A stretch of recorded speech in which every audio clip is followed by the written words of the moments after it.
We've all seen the Pinterest fails out there, and trust us, you don't want to end up on the Pinterest Fails Hall of Fame. We have a few tips for you to consider with any home improvement project. The first thing to consider with a home improvement project is to create a plan and write it down. Research and learn what you'll need for the project and how much it will cost. The next thing to consider is how much time is needed for the project.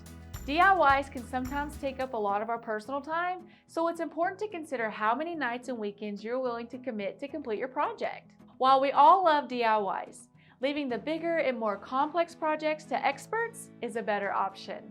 A good rule of thumb is to get at least 3 estimates for your project. That way you can determine if it falls within your project's budget. When considering an expert, don't be afraid to negotiate and be sure to ask for references. While cost is an important factor, it's also important to consider things like availability, reliability, and creativity.